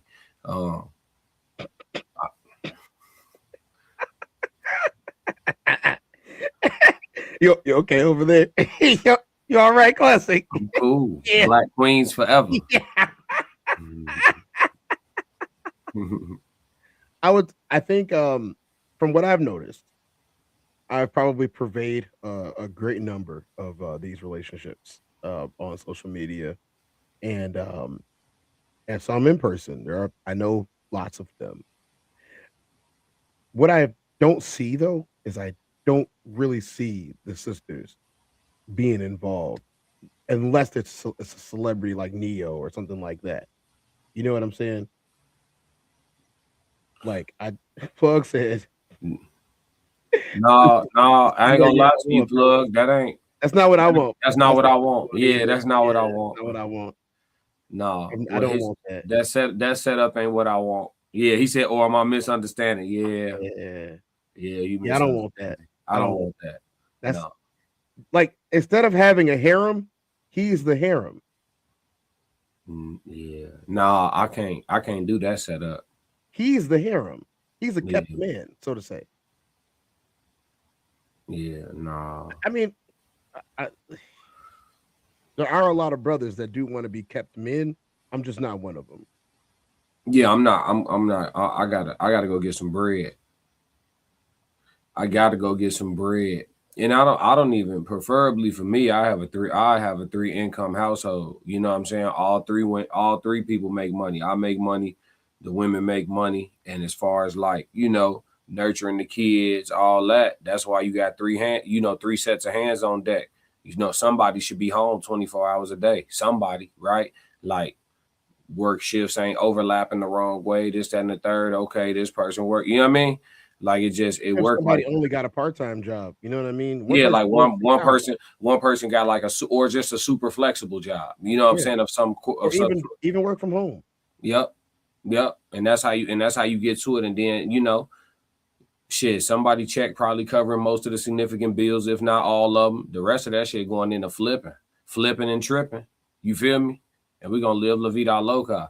A specific room designated just for the magic happening is traumatizing to the children. It is. Because whenever that door is closed, the kids know somebody in there getting rammed. It's crazy. That the kids should not know when it's cracking, whether they can hear it or not, or what they shouldn't know. They should not be, you know. You gotta leave the kids out of it. Yeah. Matter of fact, he shouldn't have even been on video. That 16-year-old boy looked traumatized. He shouldn't have been on video, should he? He looked, video or not, he looked like he ain't all the way together. Food, bro. He wasn't even touching that food. When you know a 16-year-old boy to not inhale some food. Man, get this away from me. I don't need this. He said, "Oh, okay, yeah. I'm not trying to be sitting up in the crib. They going to get all the bread. I'm rendered defenseless up in here. Nah, no, I'm cool. Nah, you sitting around losing your mane because they could swap you for another cock. They could find another cock that want to come live in there rent free. All they got to say is, "Hey, girls, we could do this." Yeah, that's it. They come together, vote your ass right out. Yeah, this was great and all, but like I know a Chippendales dancer. Yeah, he'd do it. Yeah, he'd do it. Yeah, I can't be in a situation at all where I'm that disposable. I'm cool. Yeah, because it really didn't seem like he was providing much value to the household. I mean, he just hidden shit. Making babies. You see how excited they all got? They asked about intimacy. Everybody lit up. They getting it in. Yeah, they getting it in. The intimacy, whenever they want it. Whenever I want it. Yeah. He's definitely taking care of us in that part, man. Isn't that right, Susie? Yeah, you're right. Yeah. See, I no Bro ain't eating shit but conversations about avocados and Rain. Viagra. So, Rain, are you putting in your application? You seem to know a lot about this. I'll probably check it out too. It seems interesting, but I She don't know how said he much I putting give it down. LOL. She said she's gonna make her own. It's gonna be her girlfriend. Hey, Y'all y'all still got putting it, your man. applications in. Make sure y'all email. No, I'm kidding. Do not email her with your applications for this. She said nope. She said No. Passport Associate gotta be Rain. He got good. Yeah. I'm telling you, bro. Fo ain't eating nothing but avocados, Shilajit, and Viagra, boy. He over He got the big collagen supplements. bro over there with all straight testosterone boosters. He probably don't lift weights at all. He just cut like that. Hell no, he just cut like that, bro. On I straight didn't see a single weight room. Did you? Yeah, I didn't see no weight. No, I ain't see no weights, bro. On protein bars, Shilajit, ashwagandha. Oh God. She came in the house like, hey, you know what time it is, brother. Yeah, he like shit. I can't get this motherfucker down anyway. Let's get it. Uncle Plug said, you sure? She said, I will pass on that. So are you sure? Gentlemen, I'm gonna tell y'all. While it seems like it was a good bet, this is not the way.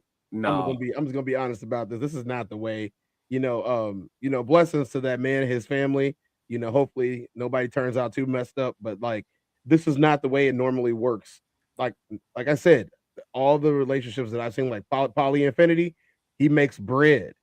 He makes bread. He takes care of them ladies. They take care of him. They have good times. They raise the kids together. He is not even home most of the time. They're hanging out with each other. This guy, on the other hand, is the only one home. They come home from their jobs. One of them said that she was a corporate accountant, and like they're at work all day. He's at home all day in his PJs, as you can see. You would not catch me in my pajamas on national television. I ain't gonna lie to you though. I think that's the next transition though. Not necessarily stay at home men, but coming off of the wave that we've been on for the last 4 decades or so, where women feel the need to exercise their liberation for just a period of time in their life, some periods of time longer than others, depending on the woman, right? But after all these bad decisions and baggages and all of that stuff, I think that the realization next is coming because listen, look at the symptoms, right? Just real quick sociology talk. Look at the symptoms. There's more gay men than ever, right? Than ever in the country's history, right? On top of that, there's more women who have exercised their newfound right to be shamelessly promiscuous at some point, and a lot of them have the baggage of those decisions that carries with them till today, which would be in the form of like multiple children and the dads attached to those children and et cetera, right?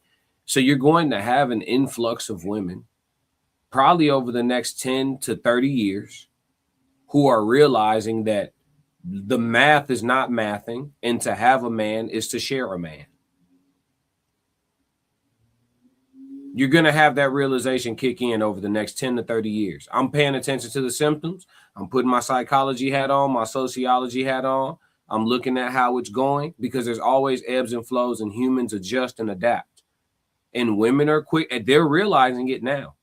To have a man is to share one. That's what it's turning into for the most part. Do you think society is better or worse? It's an inevitable shift. Because as much as women say out of their mouth, I don't need a man, they have to live inside of reality. You know that going to your condominium after a late night out with the girls and having to make that walk from the parking garage to the lobby, to the elevator, to getting up to your 4th or 5th floor, to walking down the long hallway at 1 fucking o'clock in the morning, that's a scary ass 9 minutes.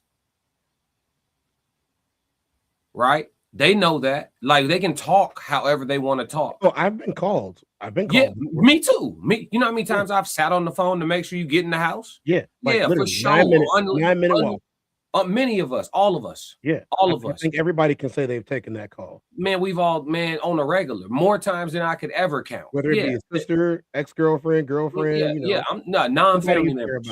Non-family members. You know. Yep. They just need they want the security of your voice. Yep. To know that you could be a somebody's gonna know what happened to me if you try to come get me. Yes, you could be a coworker. It don't matter. Hey Cortez, you know what I'm saying? It's late. We're getting off late. You know what I'm saying? You do some security work. It's time the bartenders get to their cars.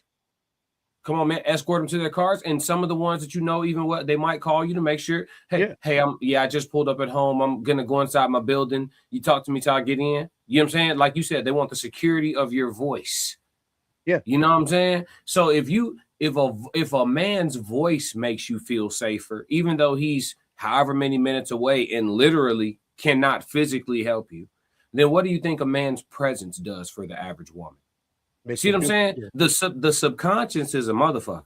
You can consciously say out your mouth that you've bought the propaganda and that women don't need men, but your subconscious shows in your actions, and you're acknowledging by calling a man to feel safe on the phone while you make that scary ass 9-minute walk to get to your apartment, right? That just his voice makes you feel safer. So his presence got to make you feel 10x safer. So say what you want out your mouth. We watching. You see what I'm saying? We watching. Women know they need men is what I'm saying. They do. Sko said, me and my son outnumbered by women right now. 7-2. Easy. In his own crib. So what it look like outside? You see what I'm saying? Women already outnumber men, and then you got an influx of men wanting men. So the numbers is super toe up for more than we've known about for years. Yeah. Later today, my reel coming out on Instagram, part 2 on Instagram and TikTok of the men who get to have their way. You saw part 1? We saw part 1. Yeah, part 2 dropping later today too. Yeah, men like you and I, sir, carry ourselves well, don't take no shit, not afraid to be masculine. Men like you and I, the next 10 to 30 years, we got to decide what type of niggas we want to be, because we will be able to have our way. We will. It's what the market is breeding. If anybody paying attention, tell me that I'm wrong. Women are going to realize over the next decade. Already doing it. Yeah, they doing it already. You're hearing the conversation shift already. You're hearing more women say, I'm cool with it. I'm cool. Who be in our chat saying that? Lisa be in our chat saying that. Lisa, bring her, Mama V. Yeah, bring her on. I need some help. tell her, come on. Yeah. They're not the only ones. Like we have random passersby that say it too. It's a realization, bro. And all that entitlement to having one man, that's over with. Because that was entitlement from the get-go. That never was normal. That had to be manipulated into us. Women seeing a man have multiple wives has always been normal. They had to make it abnormal. Huh? You can talk over this because there's not going to be any sound, but we shared them before. And they have this is the kids. The kids got born. That one's big now. You see, she finally had her baby. And so we found out that they added another girlfriend to this. So now there's 5 girls. Or 4 girls. 4 girls and him now. They added a new one. The women chose to add a new one. They wanted a 4th girlfriend. Yeah. This is what the sisterhood is supposed to look like, Tez. You know what I'm saying? This is what it's supposed to look like. These women will team up for everything except for what they need each other for. They team up to stay on code about bullshit. They echo chamber reasons why they do and don't like men. They team up and have camaraderie in all the wrong areas. Look at all that. Look at that big prosperous, fruitful, thriving family. Look at the spread of. Come on. I ain't fucking with that, but I feel them though. Yeah, look at that. Good fruits and vegetables on deck. Yeah, come on, man. Stop playing. She's making Puerto Rican food. Stop playing. And females look at this and be like, yeah, no, keep it. Like, why? What? I see nothing. I see nothing but good here. I see nothing but good here. Cause listen, 4, 5 women gonna help you raise your baby anyway. Women be like, I don't need that type of help, and I don't want to share and blah blah blah. But it's gonna be 4, 5 women help you raise your baby anyway. It's gonna be you, your sister, your mama, his mama. You know what I'm saying? It's gonna be 4, 5 women involved anyway. Why not have 3 mamas in the house? Yeah. They're doing so it's crazy because we talked about them a little while back, but they're not even the only family that's like this now. And this is becoming, I follow a whole page. It's becoming increasingly more prevalent. The math, bro, it's math. It's natural evolution. Why do you think they're able to social engineer us so well? People be like, oh, the people that's in charge, they're 50 years ahead of us. Y'all, I keep saying social engineering and y'all keep taking it. I feel like the chat be taking it lightly when I talk about social engineering. You're being herded. You're being herded. You care to address this one? She said, I feel like I would be more open to it if infidelity wasn't so rampant in my last relationship. But that's the thing. This is literally the solve to that problem. You see what I'm saying, Tez? Yeah. It's literally the resolution. Men are not being faithful because they can't tell the truth. No. You was a witness? Who saw it? I didn't. Yes, I desire the sense of security from a man, but what am I to do when he's a distance away on the phone, then fumble my equipment? I will protect mine, and my daughter always says my man isn't present. Okay. I would say, I mean, you got to protect yourself even when nobody is there, but having the assistance of a man will probably make you feel a little bit more secure in most instances, unless you don't trust them. If you don't trust them, then you'll never be secure, but that's just the way that you feel. I mean, that's not true either, man. A woman could not trust a guy and she could still be safe. Trust is an emotion. Your safety is. I said feel.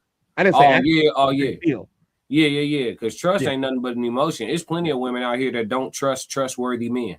Oh, they're safe and they don't realize it. Yeah. I mean, they just don't. Because listen to what they say. I don't feel safe. They safe as hell. If you catch me working somewhere, everybody's safe. But if I'm there. Yeah, but somebody may not feel they safe. might not feel safe. There's only one of safe. you.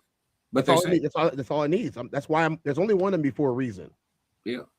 Trust this. If a company needed to pay for 2 of me or 3 of me, it cost them a fortune. They're gonna take the one and know I'm gonna do the job. And I make sure of it. You ain't gotta pay him. Pay me double. Pay me double. You ain't even gotta pay him. Pay me double. I'll do his job and mine.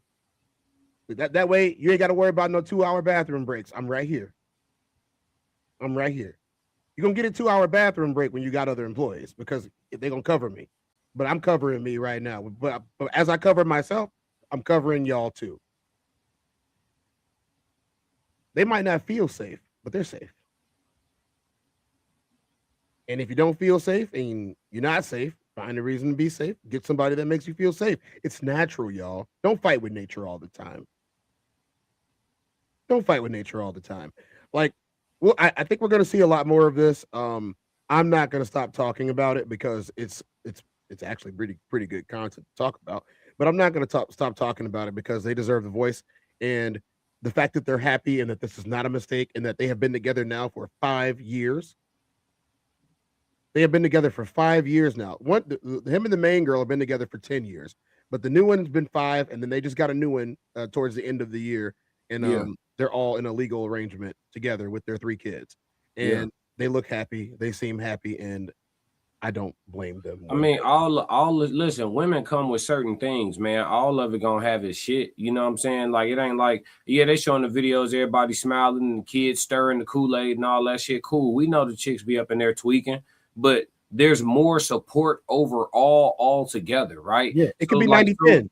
Yeah, like all your headaches, all the headaches aren't yours no more, right? So like instead of your wife as a husband, instead of your wife coming to you and griping all the fucking time, whether it has to do with you or doesn't, she can take that shit to her sister wife who has the same emotional understanding and empathy of a woman. And they can have that conversation and drink their little tea or fucking knit their blankets or whatever the fuck it is that they do together to bond and talk and relieve each other of they can be besties, right? Well, they can that's be what they do. yeah, that's what I'm saying. That's what they do. And so they don't have to burden the king with it. You see what I'm saying, Tez? They don't have to burden the king. So, guys, I got something for y'all right now. This is the Raw Society Coalition. And the Raw Society Coalition has a page called the Raw Society Coalition. Also, Classic Codes is down below me. Souls of Thought and there's No Middleman podcast. They were live last night. They're going to be live again, I believe, coming up tomorrow. Uncle Plug TV is there. Uncle Plug goes live randomly. Y'all should go out and check out his page and see if he has any listed and when he's going to go live. But he's in the Uncle Plug is in the building. Man, get over the infidelity, shouty. I tried to say it like you. I know I failed, but you know what I'm saying? Maybe you can go ahead and read it tonight. Conversation with Soft Rain is also in the building. She's been in here the whole time. You know, she, giving her opinion. She said infidelity is the problem, y'all. I got a video for y'all. I got to start putting the new video on here. I don't have it downloaded, so I'm going to play the one from the talk.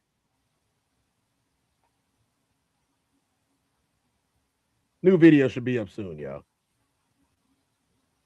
Oh, ain't nobody next to me.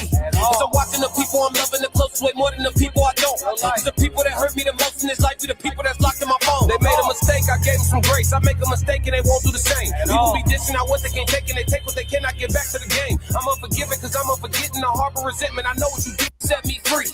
I ain't going. So yeah, I love that song. That's one of my favorite songs that you made, man. Appreciate y'all it. didn't know, Classic is the one that is B Class coming up with that music. Appreciate Can't it, wait bro. to see him in concert again. Look at that big announcement. Highly anticipated King's Code panel will be this Thursday at 8:30 p.m. Central on the Raw Society Coalition. Make sure you guys like and subscribe and check in for the Raw Society King's Code panel hosted by Conversations with Soft Rain. Wait, is that going to be on Raw Society page or is that going to be on Soft Rain page? I think that's her show. Soft Rain, can you tell us which page it's going to be on? Yeah, is that yours? Ain't that yours? I mean, she may run it on both, but I thought that was her shit though. Can't wait for the King Codes. Yeah, I can't wait too. It's gonna be a good episode. I just want to make sure people know where to see it at. Yeah, that part of the verse sticks out to me every time I hear it. I could run it on both. You're gonna run it on both. Okay, so y'all can go in Conversation with Soft Rain or the Raw Society Coalition. But why don't you guys just do yourself a favor and subscribe to both? Yeah, subscribe to both for sure. Yeah. I mean, it's been a blast, y'all. It's been a blast today. Obviously, we're not done. Classic, what time are you going live? Probably 3. I mean, I'm up and at 'em. I'm finna go get something to eat. Probably 3:30. I got it set for 4 though. The live been up since this morning. It's gonna be a hell of a show too. I'm breaking down like gossip culture and all that. It's gonna be dope. Like I'm discussing. You know how I get it. Like so, it's gonna be a very pointed show. Y'all should definitely tap in, come over to the Classic Codes today and listen to the conversation because we're gonna be breaking down gossip culture, but we're gonna be hitting that shit from like no Diddy, but we're gonna be hitting that shit from like 4 or 5 different angles. You see what I'm saying? We're not just gonna be talking about it from a linear way. We're gonna be talking about it from a lot of different things. The definition of gossip versus venting, all of that stuff. So yeah. There it is. Yeah, so we'll be talking about tea culture today. So it's gonna be a great show. I'm very excited to run this show. It's near and dear to me because honestly, this culture, this environment that we live in today has severed a lot of my relationships. So I may or may not. We got to see when it starts, but I don't think I'm gonna crash out like you did today though, Tez, but it's in the same space though. Like the shit you was talking about ties in with my show today. Like so much so that I was gonna see if you was free today. Yeah, I definitely was gonna be like, hey Tez, you might want to be a part of this one. But then when I woke up and got on your stream and I heard what you was talking about, I'm like, oh, okay, he already on the same like I guess frequency. I didn't even know you was gonna do a show about anything close to that. Yeah, my whole show is about it. I mean, I know you had your segments today, but my whole show is literally it's gonna be dope, man. You know, it's sociology, so we're gonna crack codes today. I don't even know how it's gonna go. We're gonna unpack it together. You feel me? You know how I get. Well, you guys make sure in about a good college hour, you guys can catch the Classic Codes live. We're gonna find out about tea time. Uncle Plug's a hell of a show. Yeah. And with that being said, it's been 24, y'all. I am Tez. I'm Tez24. This is the Tezdown. Make sure you guys like and subscribe. Come back to visit. And this has been Sports Unscripted Culture. Definitely unfiltered today.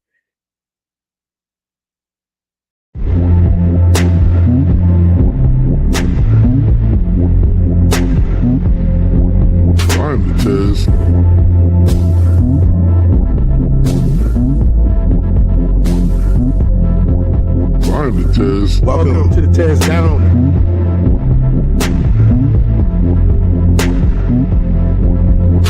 Welcome. Climate Tez.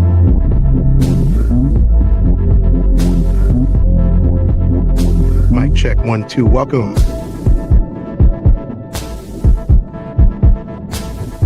Welcome to the Tezdown. Party time.